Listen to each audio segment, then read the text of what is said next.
Assalamualaikum warahmatullahi wabarakatuh. Selamat pagi teman-teman semuanya. Alhamdulillah kita masih diberi kesempatan untuk bertemu di ruang kelas ini ya. Sebelum memulai pelajaran, marilah kita berdoa terlebih dahulu supaya dalam proses belajar kita dimudahkan dan mendapatkan ilmu yang bermanfaat.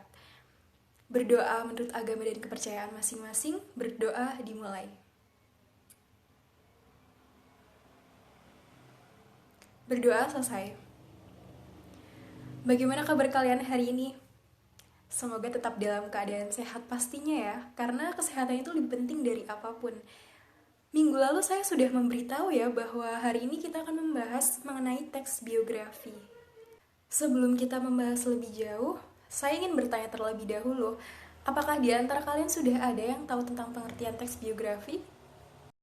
Saya, Bu. Menurut saya, teks biografi adalah teks yang menceritakan tentang perjalanan hidup seseorang seperti contohnya pahlawan. Ya, benar sekali. Pengertian biografi sendiri adalah riwayat hidup seseorang yang ditulis oleh orang lain. Dalam biografi disajikan sejarah hidup, pengalaman-pengalaman, sampai kisah sukses orang yang sedang diulas di teks tersebut. Maka dari itu, teks biografi merupakan teks yang berisi tentang kisah atau perjalanan hidup seseorang. Pada umumnya, biografi menampilkan tokoh-tokoh terkenal, orang-orang sukses, atau orang yang telah berperan besar dalam suatu hal yang menyangkut kehidupan orang banyak. Membaca sebuah biografi itu akan memperkaya wawasan kita dan sebagai teladan agar dapat menjalani kehidupan dengan baik dan mengisi hidup dengan karya yang bermanfaat. Tentunya hal itu tidak hanya bermanfaat bagi diri kita sendiri, tetapi juga bermanfaat bagi orang banyak. Apakah dari kalian sebelumnya sudah ada yang pernah menulis teks biografi? Wah, sepertinya belum ada ya. Baik, kalau gitu nanti saya beri tugas untuk menulis teks biografi diri kalian sendiri. Sebelum saya berikan tugas, saya akan jelaskan terlebih dahulu nih mengenai teks biografi secara mendalam. Apa sih teks biografi itu? Bagaimana strukturnya? Lalu pola penjajiannya apa saja jenis-jenisnya? Nanti bakal saya bahas ya. Yang pertama kita akan membahas tentang struktur teksnya. Tentunya di dalam teks pasti memiliki struktur. Seperti halnya dengan teks biografi ini, sebelum kita menuliskan teks biografi seorang tokoh, terlebih dahulu kita harus memahami apa saja strukturnya. Adapun struktur teks biografi itu sendiri, yang pertama ada orientasi atau setting. Pada struktur ini berisi informasi yang mengenai latar belakang kisah atau peristiwa yang akan diceritakan selanjutnya untuk membantu pendengar atau pembaca. Informasi yang dimaksud berkenaan dengan ihwal siapa, kapan, di mana, dan bagaimana. Yang kedua ada kejadian penting atau important event, record of events. Pada struktur ini berisi rangkaian peristiwa yang disusun secara kronologis menurut urutan waktu yang meliputi kejadian-kejadian utama yang dialami tokoh. Dalam bagian ini mungkin pula disertakan komentar-komentar pencerita pada beberapa bagiannya. Struktur teks yang ketiga itu ada reorientasi. Pada bagian ini berisi komentar evaluatif atau pernyataan simpulan mengenai rangkaian peristiwa yang telah diceritakan sebelumnya pada teks tersebut. Bagian ini sifatnya opsional atau pilihan yang mungkin ada atau tidak ada di dalam teks tersebut. Jadi, reorientasi ini tidak wajib untuk dicantumkan ke dalam struktur teks biografi yang akan dibuat. Kalian bisa menyertakan dan juga boleh tidak menyertakan karena bersifat opsional atau pilihan.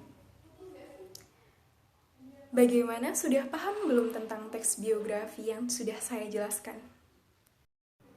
Sudah, Bu. Bagus ya kalau sudah paham strukturnya. Kalau sudah paham pastinya nanti kalian tidak akan kesulitan dalam membuat teks biografi.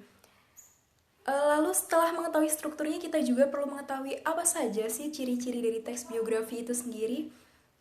Ciri-ciri teks biografi itu ada 8. Yang pertama, menceritakan perjalanan hidup seseorang. Pastinya ya, di dalam teks biografi itu kita tahu bahwa isinya itu menjelaskan tentang kehidupan seseorang itu bagaimana perjalanannya. Lalu yang kedua, menggunakan beberapa unsur kebahasaan. Ketiga, berisi fiksi maupun non-fiksi. Keempat, disajikan melalui pola alur cerita tertentu. Kelima, paragraf dikembangkan secara naratif dan deskriptif. Keenam, disusun mengikuti struktur tertentu. Ketujuh, karakter tokoh digambarkan secara langsung maupun tidak langsung. Dan yang terakhir kedelapan, pola pengembangan bersifat kronologis. Nah, dari ciri-ciri tersebut yang sudah saya sebutkan, apakah masih ada yang belum kalian pahami? Dan silakan untuk ditanyakan jika masih belum dipahami. Izin bertanya, Bu, maksud dari pola pengembangan bersifat kronologis itu bagaimana ya, Bu? Terima kasih atas pertanyaannya. Saya akan menjelaskan maksudnya dari kronologis itu apa sih?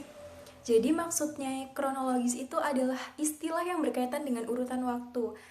Pada dasarnya, kronologis adalah cara berpikir secara runtut dan teratur. Seringnya, kronologis adalah cara yang sering digunakan untuk menganalisis suatu peristiwa yang telah terjadi. Begitu maksudnya, apakah bisa dipahami? Bisa, Bu. Baiklah, kita lanjut. Untuk yang selanjutnya yaitu terdapat pola penyajian. Terdapat 4 pola penyajian dalam teks biografi, yaitu yang pertama ada alur cerita. Alur cerita sendiri itu adalah rangkaian kejadian-kejadian dalam sebuah cerita atau secara khusus dari biografi. Alur cerita ini dibagi menjadi 4, yakni alur maju, alur mundur, alur sorot balik, alur maju mundur atau campuran. Pastinya kalian sudah tidak asing lagi ya dengan alur cerita ini, karena sudah sering mendengar dari segala macam teks ya. Yang kedua ada sudut pandang atau point of view. Sudut pandang adalah arah pandangan penulis dalam menyampaikan sebuah cerita. Macam-macam sudut pandang itu ada dua. Yang pertama sudut pandang orang pertama atau tokoh utama. Artinya, penulis merupakan tokoh utama dalam cerita tersebut. Lalu yang kedua ada sudut pandang orang ketiga. Artinya, penulis mengisahkan tentang cerita orang lain dengan menyebutkan kata ganti dia, ia, atau beliau. Dalam teks biografi, biasanya sudut pandang orang ketiga inilah yang sering digunakan. Lalu yang ketiga, gaya penulisan. Dalam teks biografi, gaya penulisannya yang digunakan adalah deskriptif dan naratif. Kenapa?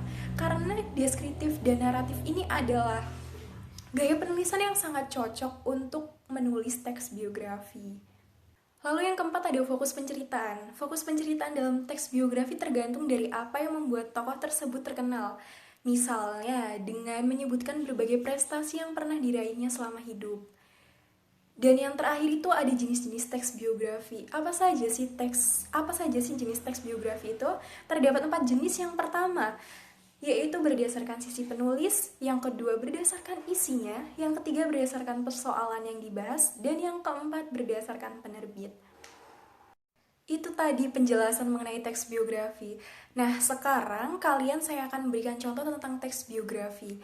Lalu tugas kalian tentukan termasuk struktur apa saja dalam setiap paragrafnya.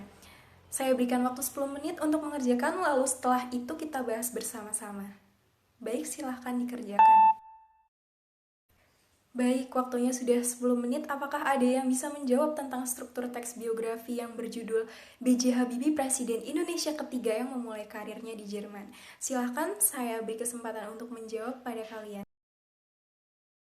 Saya, Bu. Menurut saya, paragraf 1 orientasi, paragraf 2, 3, dan 4 peristiwa dan masalah, dan paragraf kelima adalah reorientasi. Baik, saya rasa sudah bisa dipahami ya terkait teks biografi. Tentang apa itu teks biografi, apa saja strukturnya, bagaimana ciri-cirinya, serta bagaimana pola penyajian dan jenis-jenisnya. Jangan lupa tugasnya untuk dikerjakan yaitu membuat teks biografi tentang diri sendiri, dikumpulkan pada pertemuan berikutnya. Tetap semangat dan jangan lupa untuk menjaga kesehatan agar kita dapat bertemu lagi di pertemuan yang akan datang. Dan untuk materi yang selanjutnya saya akan membahas terkait teks negosiasi. Silahkan dipelajari terlebih dahulu agar kalian besok memahami saat saya jelaskan. Sebelum kita akhiri kegiatan pembelajaran pada hari ini, alangkah baiknya kita berdoa terlebih dahulu supaya apa yang kita pelajari hari ini bisa bermanfaat bagi diri sendiri maupun orang lain. Berdoa menurut agama dan kepercayaan masing-masing, dimulai. Berdoa selesai. Terima kasih atas perhatiannya. Saya akhiri. Wassalamualaikum warahmatullahi wabarakatuh.